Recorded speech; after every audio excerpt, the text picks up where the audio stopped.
Good morning, everybody. I wanted to come out here and make a quick video to show you we moved the rabbit tractors today, and here you can see there's a bunch of beautiful rabbit poo that I'll be spreading out in the gardens today.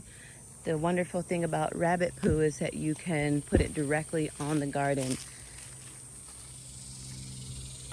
And here is Wendy.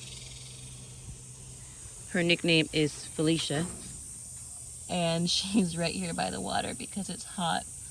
And Wendy is our breeding doe.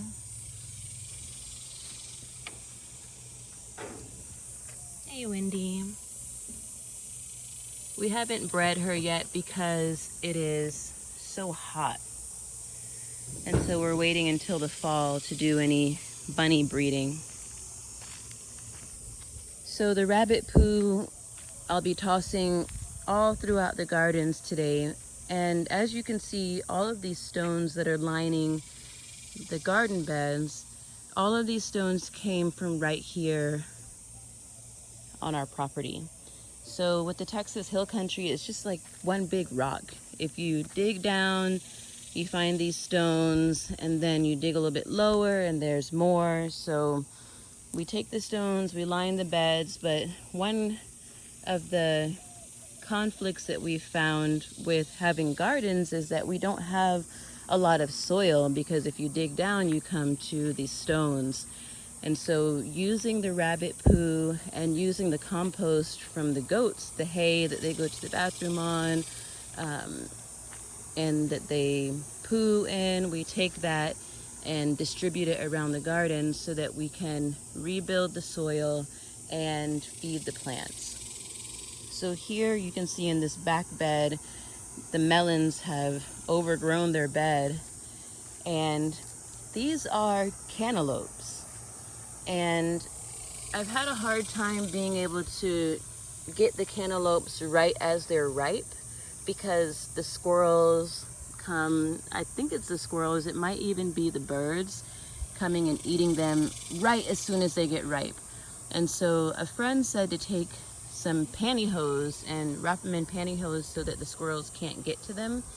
But I haven't done that just yet. We've placed them up on stones so that they're not just laying on the ground getting rotten on one side. And so we'll see if we can get some ripe cantaloupe. I have a habit of pulling them before they're ready, and so they're not quite ripe. And then if I wait too long, then the squirrels get them. So it's a balance that I haven't quite figured out yet. So there's some tomatoes, and as you can see, the beans have passed their prime.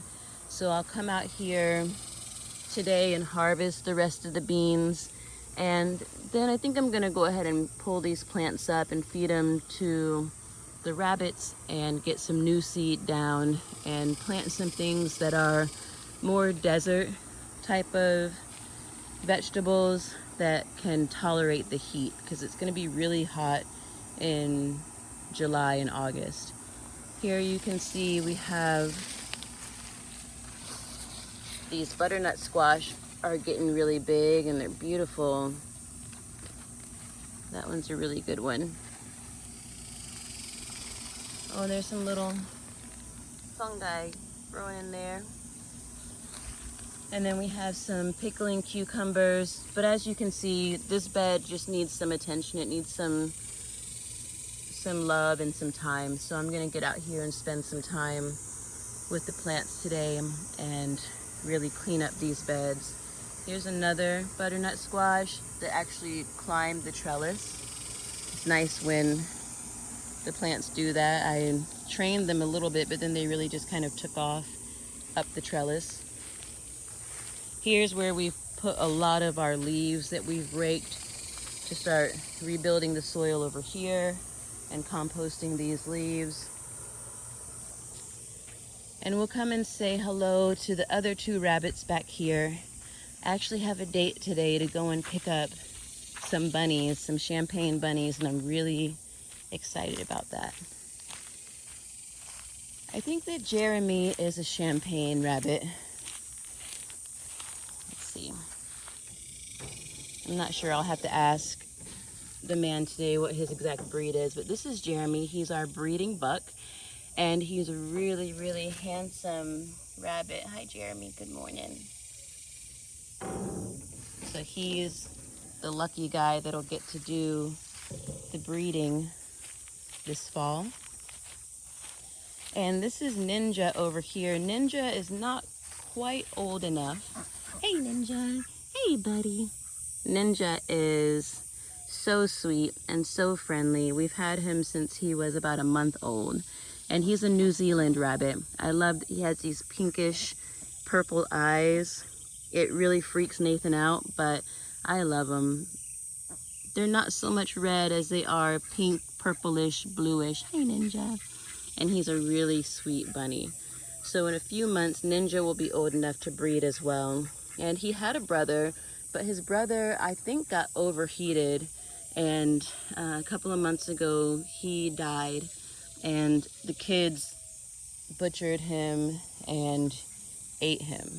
So that was a really good lesson for all of us, just on, you know, how much death is really involved in raising animals. Hi, Argent. Good morning. This is Argent. She's our mama goat, and she's still trying to get her figure back after having those babies in the spring. It's been kind of hard to keep weight on her, so if any of you have any recommendations, it's not that she doesn't eat, because she eats all the time. She doesn't have worms, and I think that it's just a part of her regaining her figure after having a second set of babies. This is Slate. Hey, Slate. Hey. Also very sweet. Slate is our weathered buck. So he's a castrated male, and he's a really good companion for his mama when she's pregnant or when she's about to give birth. This is Sapphire, his twin sister. We call them the twins. They're the kids of the queen. Hi, Sapphire. Sapphire's, I always say she's my favorite, but they're all my favorite. But I just think Sapphire is so beautiful. Thank y'all for coming over here and seeing me. Here's one of our roosters. Well, he's now the only rooster. Everybody's coming over to the fence to visit now. And let's see if we can catch the ducks. They're over here eating something. They always run away from me whenever they see me come and look. They're like, oh gosh, here she comes. Even though I'm the one that feeds them, they just run away from me. So those are our khaki brown ducks. And we have a duck that is missing right now because we have 6 ducks. And I don't think that she was killed or anything. I think that she's just kind of hiding out. One of them is, she's our female that lays eggs. And so I think maybe she might be off laying eggs somewhere or sitting on some eggs somewhere. I'm not quite sure, but I'm going to look around for her more. But I haven't found any feathers or any indication that she was snatched up in the night or anything like that. So they're the twins. Hey, guys. Hey, I don't have any snacks for you. Hi, Sapphire. I love goat eyes. They're so beautiful. They're like octopus eyes. All right. Well, I wasn't planning on doing a bunch of goat introduction, but there are 2 more goats, or 3 more goats. Rio, Hazel, and Penny. And so we'll go and visit with them later. But that's long enough. This video is almost 10 minutes long. So working in the garden today, and happy Sunday to all of you.